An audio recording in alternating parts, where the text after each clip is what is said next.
Glória a Deus, louvado seja o nome do Senhor. Quantos aqui já estão sentindo a unção do Espírito Santo? Dá um glória a Deus aí. Aleluia, glória a Deus. Irmãos, nós estamos iniciando uma série de mensagens.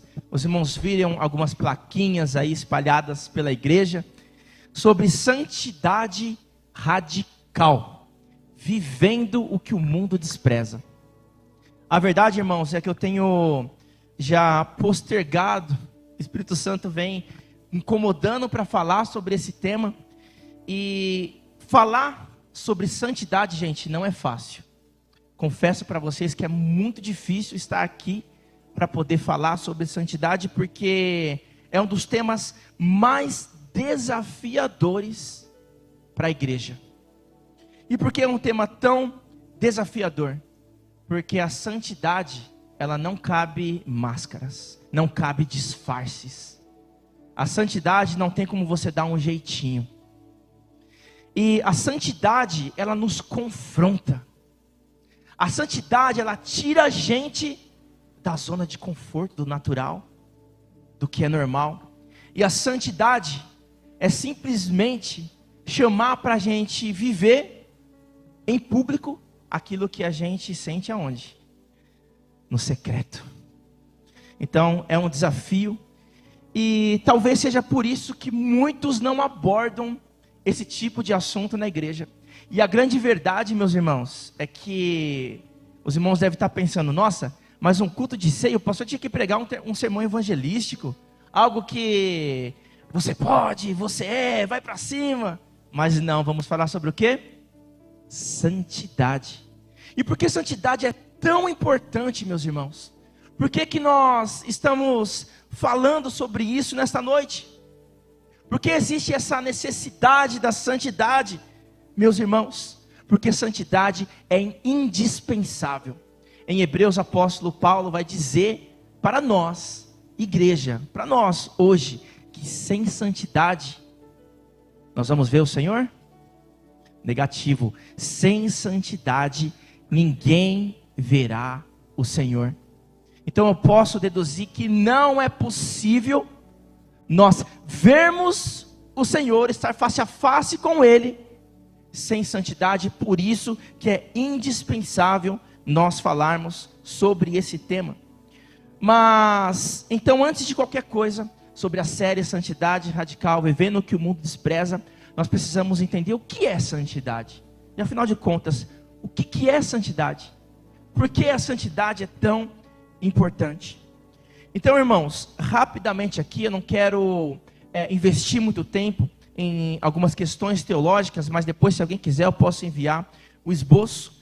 Mas a etimologia no hebraico da palavra significa kadosh, certo? A etimologia da palavra kadosh significa separado, santo. Ou seja, você aceitou a Jesus, você é separado. Você vive no mundo, mas você tem uma vida santa, uma vida diferente, uma vida separada, diferente do que o mundo vive. Você vive no mundo, mas é diferente, você é separado, você tem uma outra natureza. Você tem a natureza aqui e você tem a natureza lá.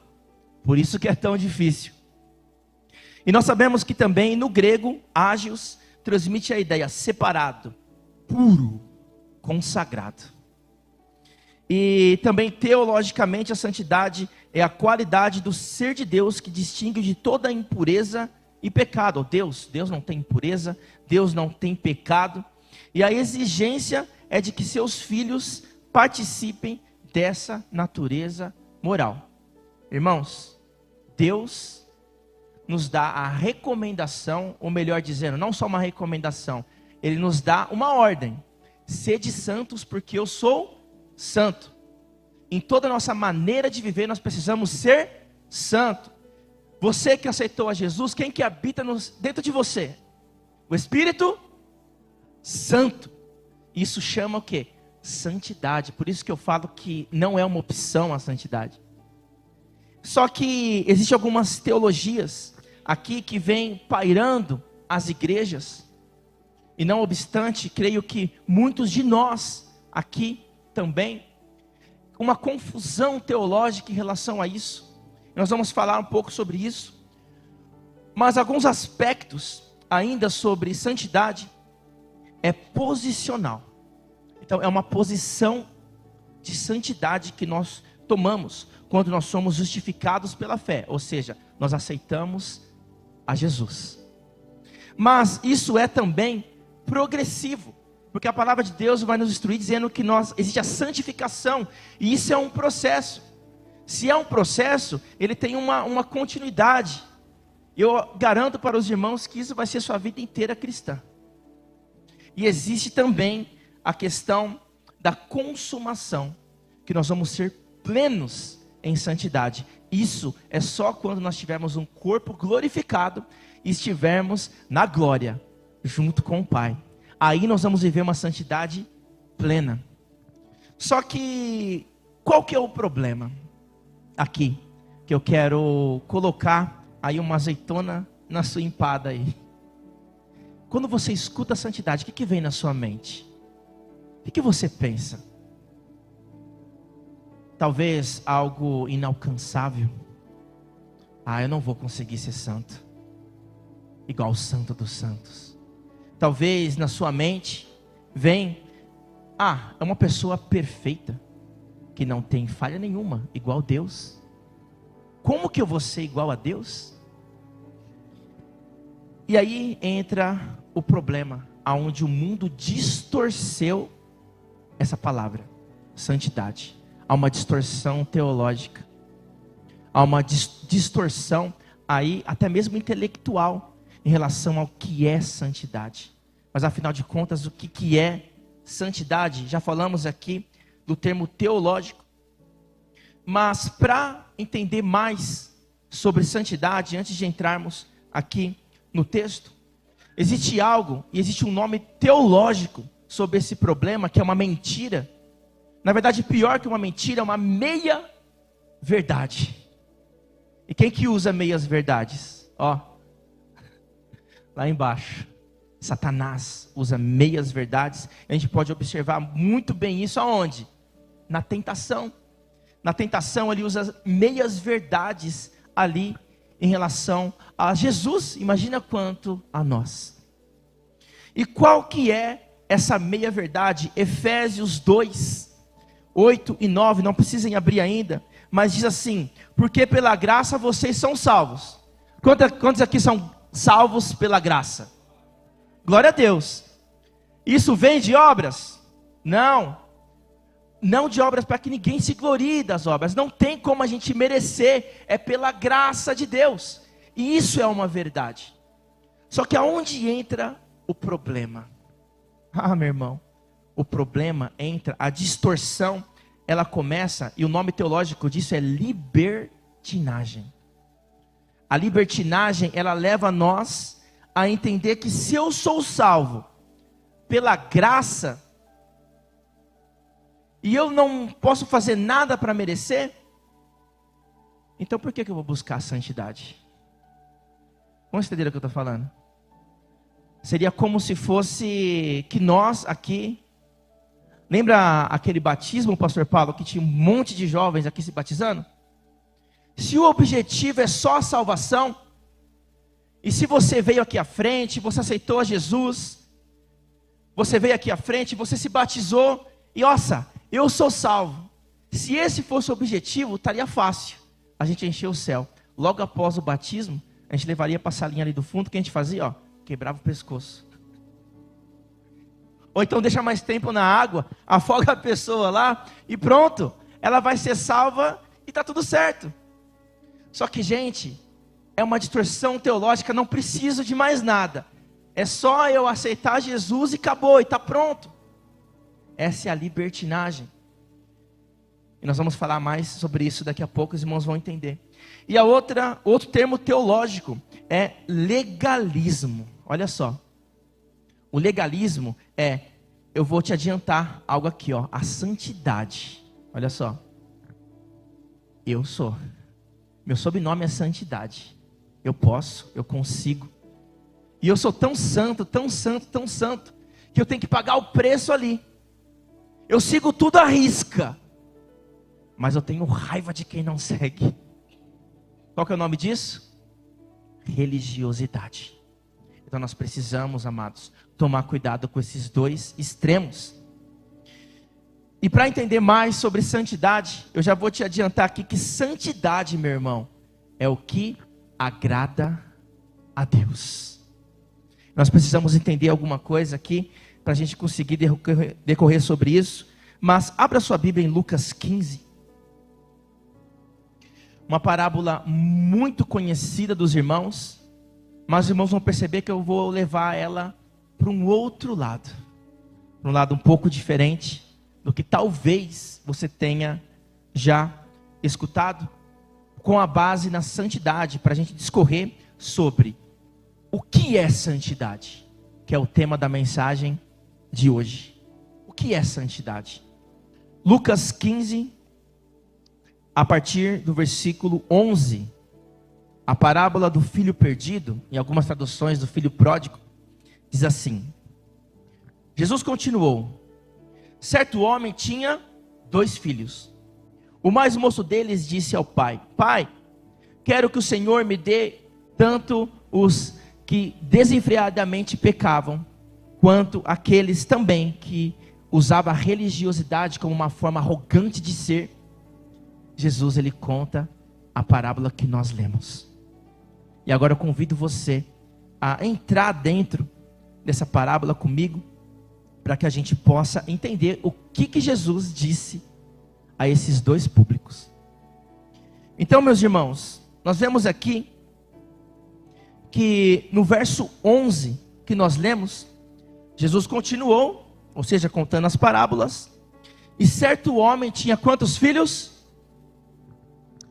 Tinha 2 filhos. Então eu posso deduzir aqui, de uma forma muito complexa de deduzir, que se ele tinha 2 filhos, ele era o quê? Pai. Amém? Então ele era pai. Eu quero te fazer uma pergunta: quem é Deus para você? Quem é Deus? Jesus podia ter usado várias formas, vários jeitos. Ele podia falar: tinha 2 servos.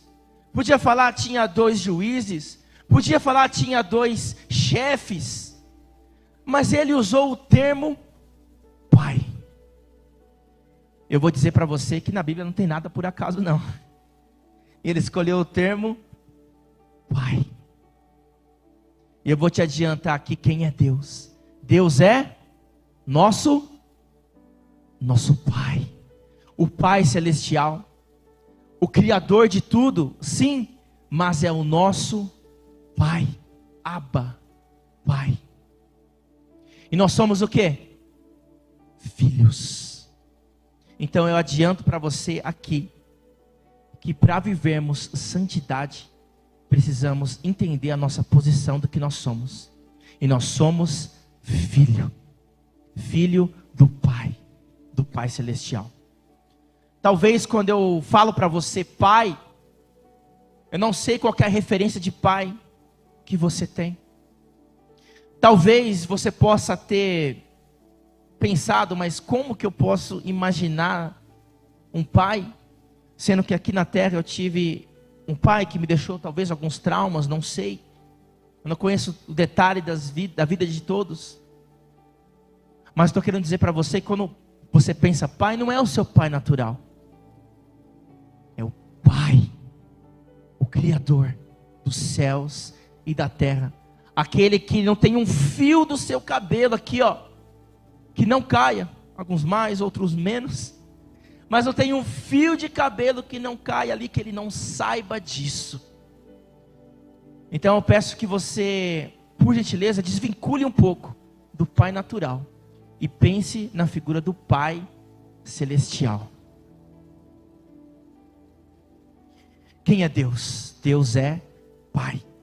Ele usa aqui: certo homem tinha 2 filhos, portanto ele era um pai.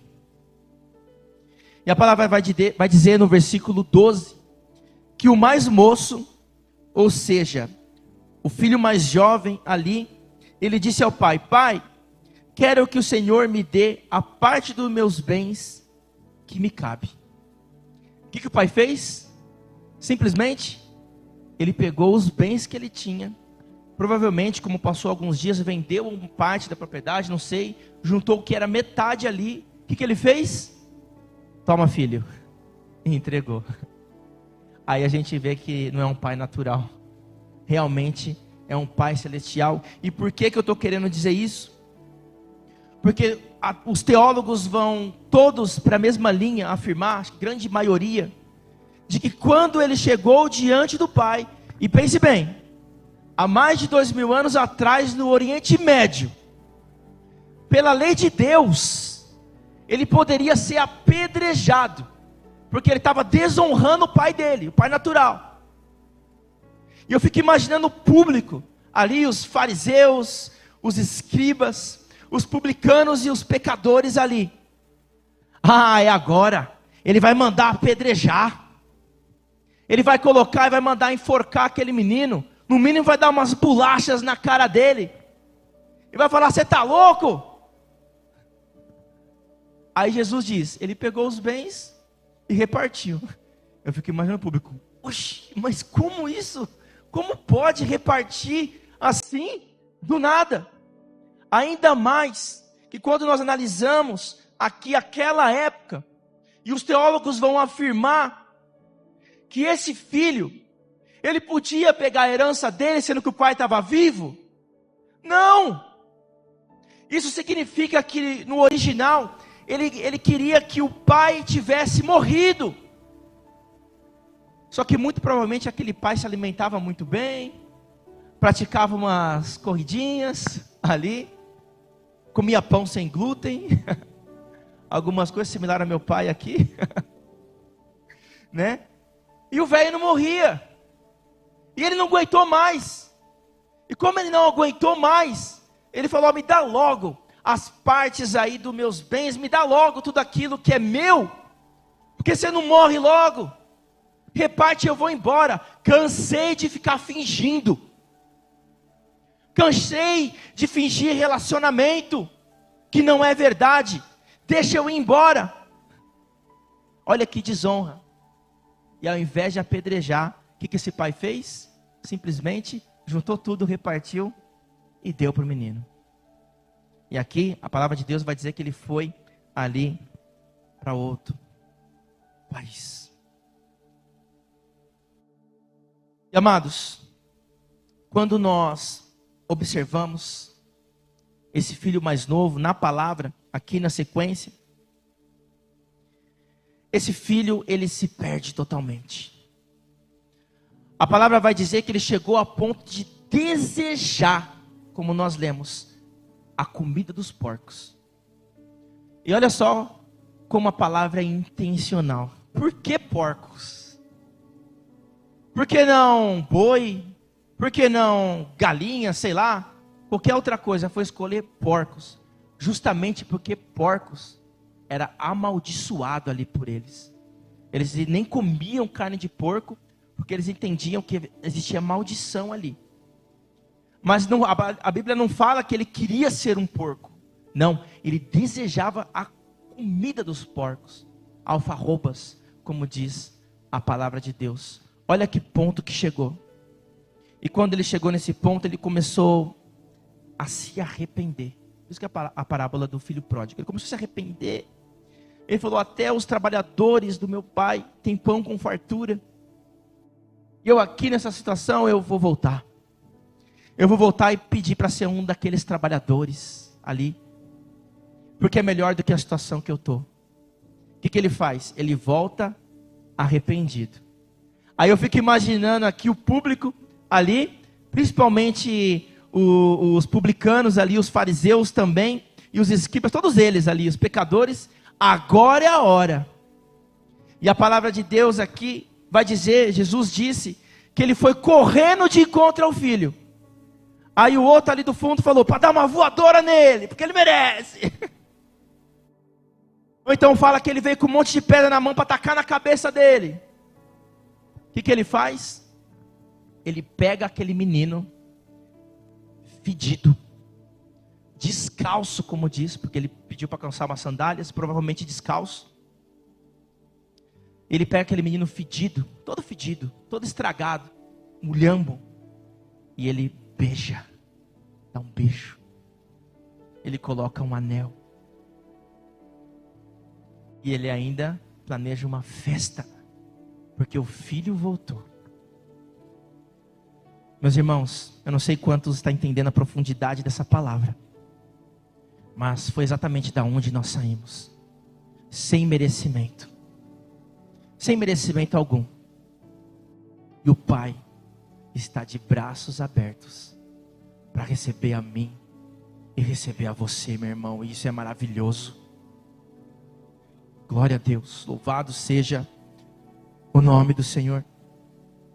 Então esse pai, ele corre em direção ao filho.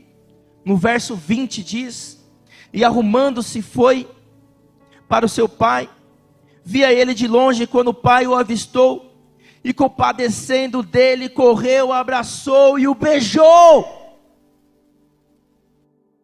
Você acha que esse filho esperava isso? Não, ele não esperava isso.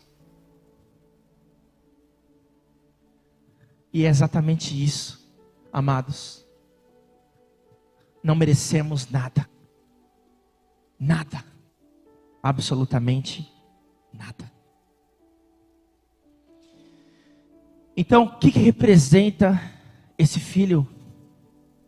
Esse filho que largou e desenfreadamente pecou, foi atrás de prostitutas, fez tudo o pior que podia ser feito. Representa quem?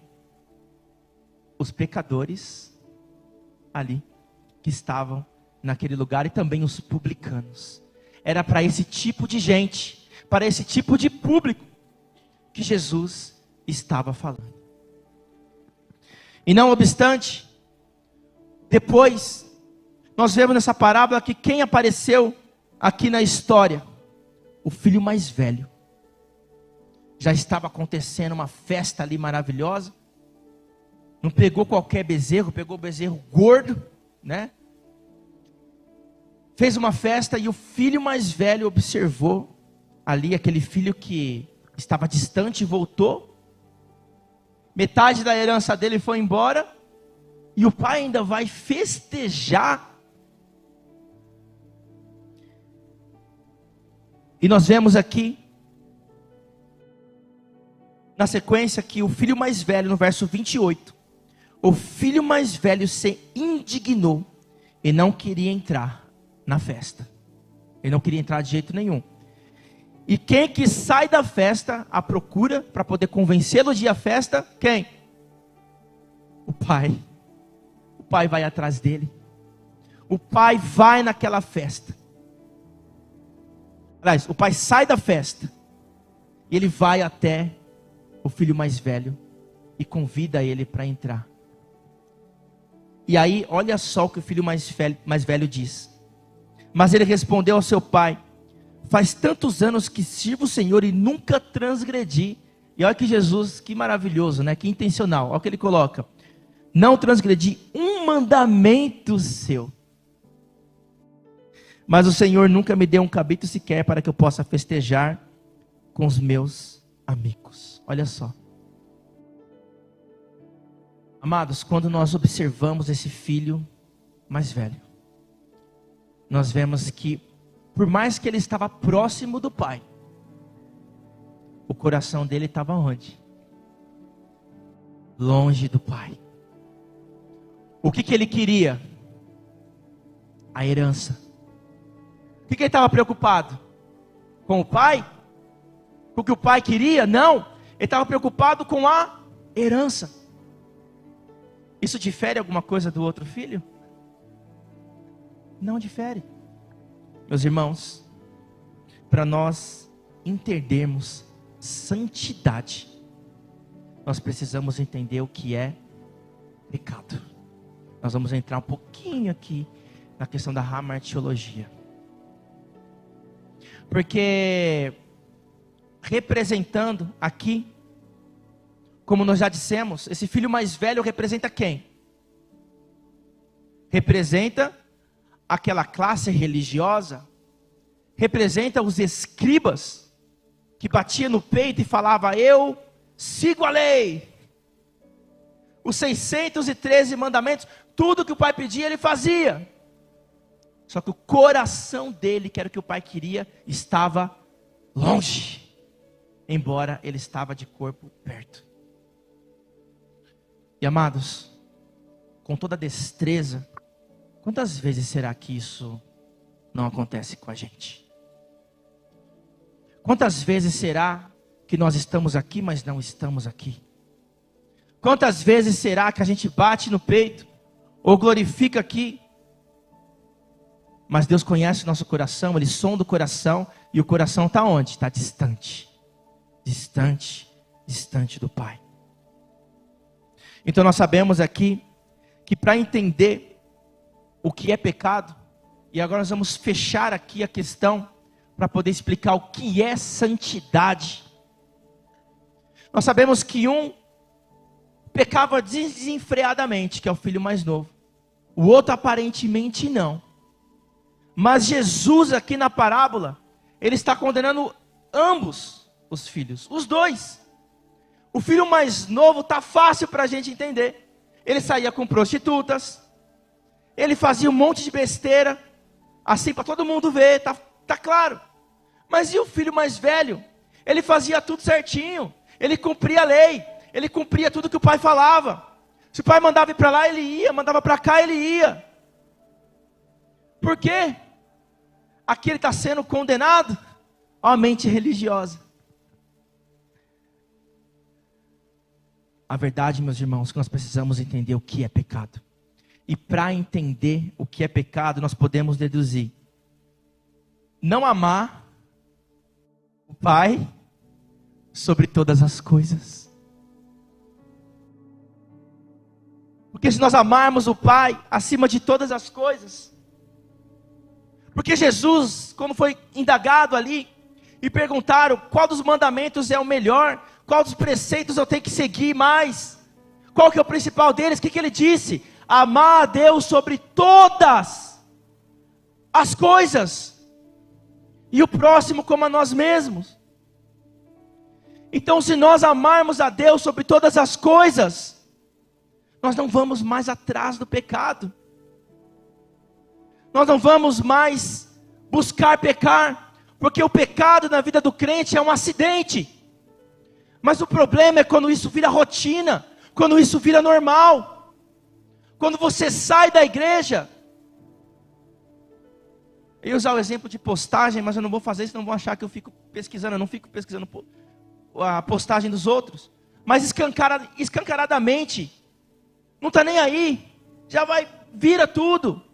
Mente, faz tudo de ruim, tudo de errado, e ainda vem com a maior cara de pau, às vezes com arrogância para cima de outra pessoa. Então, gente, para entender o que é pecado, nós precisamos entender tudo aquilo que desagrada a Deus, é quando nós não o colocamos em primeiro lugar. E agora eu pergunto para você, eu pergunto para mim, qual filho tem sido eu?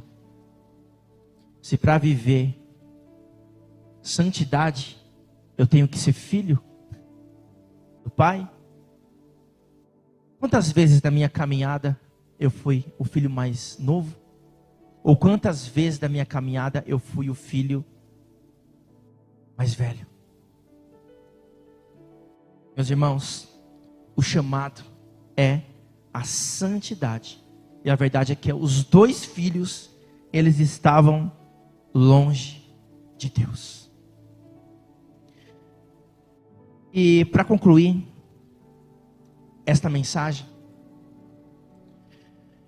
existem algumas linguagens de amor. Quantos aqui sabem que existem essas linguagens? 5 linguagens de amor, né? Existe a linguagem de amor do qual palavras de afirmação. Você fala, nossa, mas como que você está bonito hoje? Nossa, mas que bom que você fez tal coisa. E a pessoa fica, nossa, olha. É a linguagem de amor dela, né? Mas Jesus vai dizer, vocês que com os seus lábios dizem que me honra, só que o seu coração está longe de mim, a sua adoração não chega não, ó. Será que a linguagem de amor do nosso Pai, será que é serviço? Eu ficar trabalhando na casa de Deus, fazendo um monte de coisa, ajudando os pobres, e é isso que vai agradar plenamente nosso Pai? John Wesley, ele usa uma frase muito interessante, eu vou parafrasear ela, que ele fala que você pode vir à igreja todos os dias, você pode participar de todos os ministérios, mas ainda assim você precisa ser transformado. E o Pai vê o coração, eles são dos nossos corações, e nós precisamos ser transformados. E essa palavra é para nós aqui, não é para o irmão que está do teu lado, é para você. Você precisa ser transformado, porque se você é salvo pela graça, se eu sou salvo pela graça, a santidade, as coisas que eu faço, precisa testificar isso, porque a santidade testifica que eu realmente sou salvo. É assim que funciona, é assim como o Pai nos vê. E amados, qual que é então a linguagem de amor de Deus? Para a gente entender o que é santidade, vou resumir em uma palavra: santidade. Santidade. Santidade. O que Ele espera de mim e de você é santidade genuína, sermos verdadeiros. Ontem nós estávamos com os jovens em casa, e não sei se muitos decepcionaram, mas falamos sobre Laodiceia. Você que não está nem frio e nem quente, que está morno, vomitar-te-ei da minha boca. Foi a palavra enviada do céu para João, o apóstolo João, na ilha de Patmos. E ele referenciou a igreja de Laodiceia, que referencia a nós. Então é melhor que você esteja frio mesmo, porque ainda tem uma chance para você. Porque morno, você acha que você está bem, mas não está. Você glorifica, você vem aqui, você louva, talvez você toque muito bem, você cante muito bem, talvez você adora muito bem, talvez que a pessoa que vê do teu lado fala: nossa, que santidade, mas o seu coração está longe de Deus. Linguagem de amor de Deus, santidade.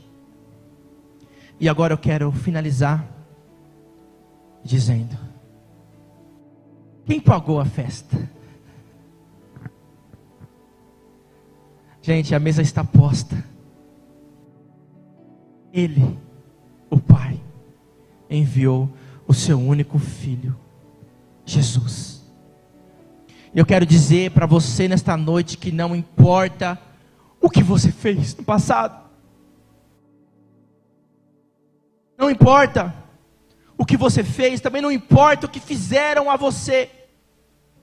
Sabe aquelas palavras que ficam permeando a sua cabeça, a sua mente, enquanto você dorme, aquelas palavras de maldição, aquelas palavras te colocaram ali com vontade de comer a comida dos porcos. Sabe quando você estava no fundo do poço? Jesus pagou o preço na cruz, e a mesa está posta, está paga, para eu e você ceiarmos juntos ao Pai. Aleluia. O que Deus quer de mim e de você, meu irmão, minha irmã, é santidade. Que possamos nos arrepender dos nossos pecados, e que possamos viver de verdade o que é ser igreja. Nós estamos fazendo vários trabalhos aqui na casa de Deus, padronizando muitas coisas, né, irmão Anderson? Muitas coisas nós estamos fazendo, padronizando, alinhando. Só que, gente, isso é detalhe. Detalhe. É importante, mas não é mais importante do que a santidade. Eu creio, em nome de Jesus, que muitas almas ainda virão para essa casa, muitas famílias já estão se achegando, eu creio nisso. Mas isso vai acontecer plenamente quando os outros verem santidade em mim, quando verem santidade em você, quando a gente parar de olhar para o nosso umbigo, para o que a gente quer, e pensar no que o Pai quer. Porque nenhum dos dois filhos, nenhum deles se preocupou com o que o Pai queria. E muitas das vezes é isso. A gente se preocupa conosco, com nossos familiares, com as pessoas, e não nos preocupamos com o que o Pai quer. Mas em nome de Jesus, nós vamos reverter essa situação nesta noite. Jesus pagou o preço. A mesa está posta. E Ele está batendo na porta. Venha ceiar comigo. Amém? Abaixe a sua cabeça nesse momento em reverência. Eu peço para que você examine. Qual dos dois filhos e o que precisa ser mudado. Porque como você vive hoje, testifica se você é salvo ou não. E o que está em jogo, meu irmão, é a salvação. É você ir para o inferno, tendo a pele queimada, ou você ir para o céu. E muitas vezes nós sentimos cheiro de inferno dentro da igreja, mas nós repreendemos em nome de Jesus e profetizamos santidade. Senhor Deus, em nome de Jesus, nós estamos aqui em tua casa e nós te pedimos, ó Pai, perdão pelos nossos pecados. Muitas vezes, ó Pai, nós estamos constrangidos e não achamos que não estamos dignos de estar perto de Ti, ó Pai.